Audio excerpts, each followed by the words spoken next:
Assalamualaikum warahmatullahi wabarakatuh. Perkenalkan saya Valdo Demi Pertama, BP 181095223. Di sini saya akan menjelaskan mengenai uh, multiplexing dan multiple access. Masuk saja ke materi, yaitu yang pertama multiplexing. Dimana untuk multiplexing sendiri adalah suatu teknik mengirimkan lebih dari satu informasi melalui satu saluran. Multiplexing ini juga diartikan sebagai suatu proses penggabungan beberapa sinyal untuk ditransmisikan secara simultan melalui satu media atau link transmisi. Pada pengirim dilakukan multiplexing, alatnya dinamakan multiplexer. Sedangkan untuk pada penerima dilakukan demultiplexing, yang alatnya dinamakan demultiplexer. Tujuan utama dari multiplexing ini adalah untuk menghemat jumlah saluran fisik, misalnya kabel, pemancar, dan penerima, atau kabel optik. Beberapa alasan dalam penggunaan multiplexing, yang pertama untuk menghemat biaya penggunaan saluran komunikasi, yang kedua untuk memanfaatkan sumber daya seefisien mungkin, yang ketiga untuk kapasitas terbatas dari saluran telekomunikasi digunakan semaksimal mungkin, yang keempat yaitu karakteristik permintaan komunikasi pada umumnya memerlukan penyaluran data dari beberapa terminal ke titik yang sama. Untuk fungsi dari multiplexing sendiri yaitu yang pertama untuk membantu berbagai koneksi pada sebuah mesin. Yang kedua untuk memetakan banyak koneksi pada sebuah tingkatan menata sebuah koneksi dengan lainnya. Contoh dari aplikasi multiplexing yaitu pada jaringan transmisi jarak jauh, baik yang menggunakan kabel maupun yang menggunakan media udara atau wireless. Sebagai contoh itu satu helai kabel optik Surabaya-Jakarta bisa dipakai untuk menyalurkan ribuan percakapan telepon. Idenya adalah bagaimana menggabungkan ribuan informasi percakapan atau voice yang berasal dari ribuan pelanggan telepon tanpa saling bercampur satu sama lain. Ini itu mengenai multiple access. Multiple access sendiri sesuai dengan artinya berarti satu server diakses oleh banyak klien. Jadi teknik multiple access ini adalah teknik yang memungkinkan beberapa pelanggan untuk mengakses satu server. Misalnya banyak pelanggan telepon seluler mengakses satu BTS, banyak stasiun bumi mengakses satu buah satelit, dan contoh-contoh lainnya. Untuk fungsi multiple access sendiri yaitu yang pertama untuk menyalurkan banyak kanal ke dalam sebuah medium transmisi yang sama. Teknik dari multiple access ini merupakan penggunaan medium transmisi yang sama oleh banyak user atau pengguna secara simultan. Materi yang selanjutnya itu mengenai jenis-jenis multiplexing. Dimana untuk jenis multiplexing pertama yaitu frequency diffusion multiplexing atau FDM. Untuk FDM sendiri adalah teknik menggabungkan banyak saluran input menjadi sebuah saluran output berdasarkan frekuensinya.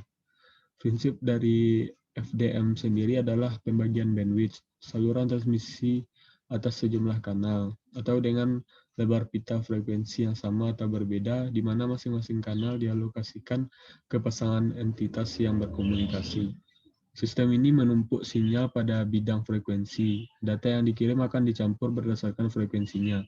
FDM merupakan sinyal analog yang digunakan sebagai media pengirim sinyal digital, yaitu 0 dan 1 dalam sistem komputer.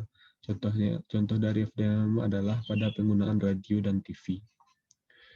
Pada frekuensi diffusion multiplexing atau FDM, pembagian kanal dilakukan dalam frekuensi, di mana setiap sinyal menduduki range frekuensi berbeda dalam kanal tersebut.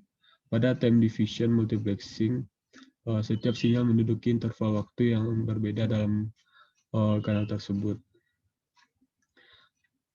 Nah, ini merupakan gambar dari prinsip dari FDM itu. Utamanya dipakai FDM ini utamanya dipakai pada komunikasi analog, tapi bisa juga dipakai pada komunikasi digital. Berikut ini adalah contoh sederhana FDM. Mana untuk level PG atau pregroup, jumlah kanal suaranya ada 3 kanal, basic group 4x3, 12 kanal, super group 5x12, 60 kanal, master group 16x60, 960 kanal. Jenis yang multiplexing yang kedua yaitu time division multiplexing atau TDM.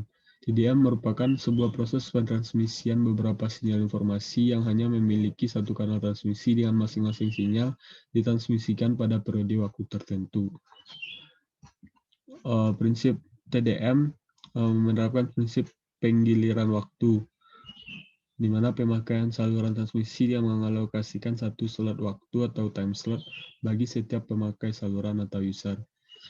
Artinya, bandwidth yang ada dipisahkan menjadi channel-channel kecil atau baseband berdasarkan waktunya.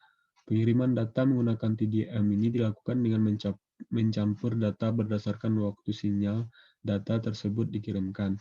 TDM digunakan untuk transmisi sinyal digital. Bit data dari terminal secara bergantian diselipkan di antara bit data dari terminal lain. Pemancar dan penerima harus sinkron supaya masing-masing penerima data yang ditunjukkan kepadanya. TDM hanya digunakan untuk komunikasi dari titik ke titik. TDM ini dibandingkan FDM lebih efisien karena satu saluran komunikasi telepon dapat dipakai sampai dengan 30 terminal sekaligus. TDM dipakai pada komunikasi digital. Pada komunikasi suara atau telepon, kanal-kanal yang dimultiplexkan adalah kanal suara PCM atau 64 kbps. Jenis multiplexing yang ketiga yaitu CDM atau Code Division Multiplexing. Code Division Multiplexing atau CDM adalah teknik di mana setiap saluran mentransmisikan bit sebagai urutan saluran khusus kode pulsa. Di mana untuk prinsip CDM itu transmisi ini kode biasanya dilakukan dengan mengirimkan serangkaian tergantung waktu unik dari pulsa pendek yang ditempatkan di dalam chip yang kali dalam waktu yang sedikit lebih besar. Semua saluran masing-masing dengan kode yang berbeda dapat ditransmisikan pada syarat yang sama dan asinkronus demultiplexed.